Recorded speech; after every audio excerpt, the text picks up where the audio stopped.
Salut à tous mes abonnés, bienvenue sur notre chaîne Éclatube. Si vous n'êtes pas abonné, n'hésitez pas à vous abonner et à activer la cloche de notification. Merci. Alerte, alerte, alerte. La France n'a pas encore dit son dernier mot au Niger. La France est toujours dans son activité. Chers dames, chers messieurs, c'est une alerte qui nous est sortie du Niger, auquel la France est toujours en train de préparer ses activités à venir faire face au Niger. Comme vous le comprenez, j'aimerais que tout le monde, vous qui voyez cette vidéoconférence, vu ces images, je vais vous donner les décorticages, les analyses sur ce qui se passe, sur ce qui est en train de se préparer présentement sur le Niger. Cette alerte est vraiment gravissime. J'exhorte, j'appelle tout le monde à partager au maximum cette vidéoconférence parce que à l'heure où je vous parle, l'heure est grave, plus rien ne va. La France est plus que déterminée à revenir au Niger. Donc, chers dames, chers messieurs, comme à l'accoutumée, partagez au maximum cette vidéoconférence. Mettez-la partout à travers le monde. Poussez au maximum de cœur, poussez assez de pouces bleus pour protéger cette vidéoconférence. Laissez vos avis en commentaire pour des questions et autres. Surtout, bonjour et bonsoir, chers dames, chers messieurs. La France est plus que déterminée, comme je le disais tantôt, avec les nouvelles informations qui nous sont parvenues venant du Niger, à plus que jamais de finir avec le Niger. Mais ici, nous avons fait une première découverte des armes incessamment au Niger, si bien sûr, dans certaines deux localités, et Cap Sahel et la maison de la francophonie, auquel il y a eu beaucoup de matériel militaire qu'on a retrouvé dans cette maison de la francophonie il y a de cela quelques semaines. Mais ce que l'on a encore retrouvé hier, chers dames, chers messieurs, chères demoiselles, vous serez plus qu'étonnés, plus qu'ébahis de cette situation. Donc ici, cela veut dire que la France est toujours dans sa continuité à venir au Niger.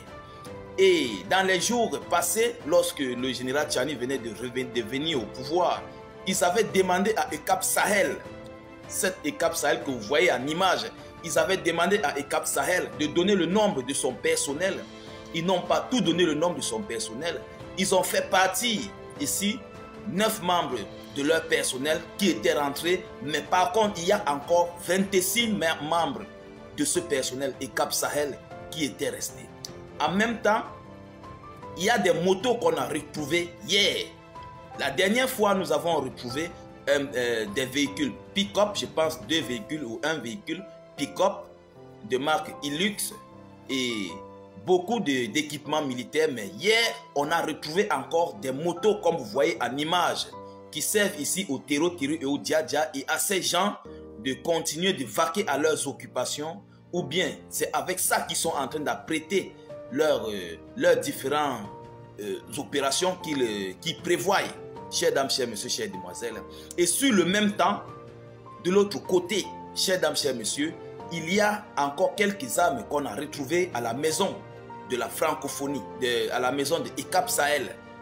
Voilà, à la direction, c'est pas la direction, c'est la base de ECAP Sahel, auquel là-bas, il y a des armes reconnues par l'État du Niger. Lorsque ça vient à l'aéroport, ça arrive à la gendarmerie avec le ministre de la Défense, on enregistre, la gendarmerie envoie au ministère de la Défense et tout et tout et tout. On sait que telles armes sont sorties de la France, c'est arrivé au Niger. Mais ce que je vais vous dire, ce n'est pas le cas. Sur les armes qui sont arrivées au Niger, reconnues par le gouvernement nigérien, la quantité de ces armes n'est pas suffisante. Il y a des armes qui manquent. Ah oui, il y a des armes qui manquent sur le territoire du Niger. Chers dames, chers messieurs, chères demoiselles. Il y a des véhicules, il y a des motos, autant pour moi, qu'on a encore retrouvées. Des motos qui ne sont pas venues légalement.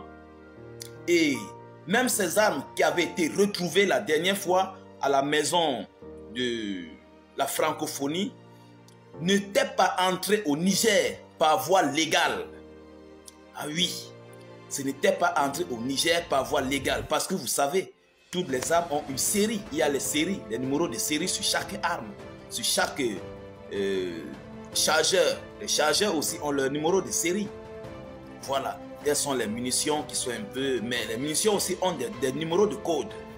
Oui, chers dames, chers messieurs, chères demoiselles, lorsque vous entrez, on vous donne les munitions. Il y a les numéros dessus, on enregistre. On sait que si on trouve la douille de votre munition à tel endroit, on sait que c'est à vous qu'on avait donné, c'est à telle personne qu'on avait donné ça à la gendarmerie ou à la police. Donc c'est toi, donc tout est enregistré.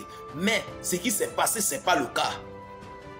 Chers dames, chers messieurs, chères demoiselles, les armes qui sont entrées légalement, reconnues par le gouvernement nigérien, ne sont plus complets. Qu'est-ce qui se passe? Qu'est-ce qu'ils sont en train de préparer? La dernière fois, on a retrouvé des véhicules avec beaucoup d'équipements. Présentement, on a retrouvé encore des motos. J'avais dit dans l'un de mes directs, après la première fouille, après la première découverte, qu'il y a encore des équipements militaires. Mais les gens ne me croient pas toujours. Chers dames, chers messieurs, chères demoiselles, les équipements qu'il y a encore au Niger, là, pour la France, ce sont des équipements d'un bataillon. Oui, c'est pour un bataillon. Et ces 26 personnes, ces 26 personnels de ECAP Sahel, où se trouvent-ils? Où sont-ils? Les armes qui sont incomplètes, où sont ces armes? C'est déjà entre les mains de Tero et Djia, ou bien c'est déjà entre les mains de ceux-là qui sont en train de planifier comment ils vont faire pour faire tomber le général Tiani et son gouvernement. La question reste posée. Donc, à l'heure où je vous parle, l'heure est grave. Il y a l'alerte rouge qui a été lancée. Mais les autorités de la gendarmerie nationale du Niger sont en train de faire des fouilles. Ils sont en train de passer à l'étape supérieure, plus que supérieure, sur cette étape-là, à avoir toute la réalité, la vérité sur le terrain. Chers dames, chers messieurs, chères demoiselles, pendant qu'ils disent, c'est pourquoi vous avez vu Sylvain Ité dire, nous sommes quittés au Niger, mais nous avons là-bas les services de renseignement, nous avons des gens là-bas qui nous donnent tout sur le terrain. Donc il parlait là de ces gens-là qui étaient restés dans le taux, dans le chiffre de ces gens de ECAP Sahel. C'est juste 9 personnes que ECAP Sahel avait renvoyées en France. Le reste sont restés illégalement. Ils se trouvent où? Chers dames, chers messieurs, chères demoiselles. Et après avoir fait ça, ils sont sortis du Niger, mais ils ont mis des bases militaires tout autour du Niger. Face à Zender, il y a au niveau du Bénin frontalier au Niger, il y a jusqu'à au moins 4 à 5 bases qui regardent les frontières nigériennes. Il y a du côté du Nigeria, il y a là-bas, je pense, 2 à 3 bases qui sont en train de regarder au niveau de Zender, au niveau de comment on appelle là-bas, passant par Sokoto, la frontière du Nigeria qui est de l'autre côté là. Vous voyez, voilà, il y a une base dans ce côté-là. Chers dames, chers messieurs, chères demoiselles, ils ont encerclé, ils sont en train d'encercler, de créer plus de bases sur les alentours du Niger. Qu'est-ce que ces gens préparent? Que veulent-ils? Nous sommes en train d'appeler, d'alerter tout le monde à participer, à partager au maximum cette vidéoconférence, parce qu'à l'heure où nous vous parlons, ces gens sont plus que déterminés. Ils sont plus que déterminés à faire leurs choses, à venir encore faire face au général Tiani. Mais c'est peine perdue, rien ne va marcher pendant qu'ils sont en train de faire ça. Nous aussi, nous sommes en train de nous apprêter. J'appelle le général Tiani, j'appelle les autorités du Niger, j'appelle le peuple du Niger à se mobiliser. Toute peau claire qui circule, veuillez interpeller, enregistrer et chercher à savoir si cette personne est en règle. Si cette personne, c'est que cette personne travaille, c'est que cette personne fait. Oui, toute peau claire au Niger, enregistrez, fouillez et faites ce que vous pouvez faire pour la sécurité du peuple du Niger et aussi la sécurité de cette personne. Parce qu'à l'heure là, tout le monde est confondu.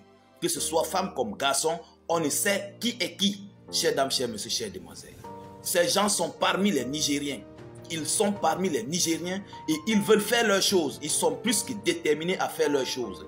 Mais ça ne marchera pas. Vous et moi, nous sommes ici. Pour ça, nous allons passer le message le plus fort possible.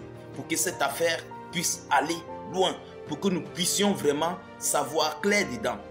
Oui, avant qu'ils ne vont faire ce qu'ils sont en train de préparer, nous aussi, nous allons savoir ce qu'ils veulent faire et nous allons les stopper en cours de chemin. Chers dames, chers messieurs, chères demoiselles, je ne veux pas être assez long dans cette vidéoconférence. Donc je vous prie de la partager au maximum partout à travers le monde. Laissez vos avis en commentaire, poussez au maximum de cœurs, poussez au maximum de pouces bleus. Et n'hésitez pas de cliquer sur suivre en bleu et d'activer la cloche de notification pour ne plus rater nos prochaines vidéoconférences. Donc je vous reviens tout à l'heure avec des nouvelles actualités. Soyez encore salués une fois de plus.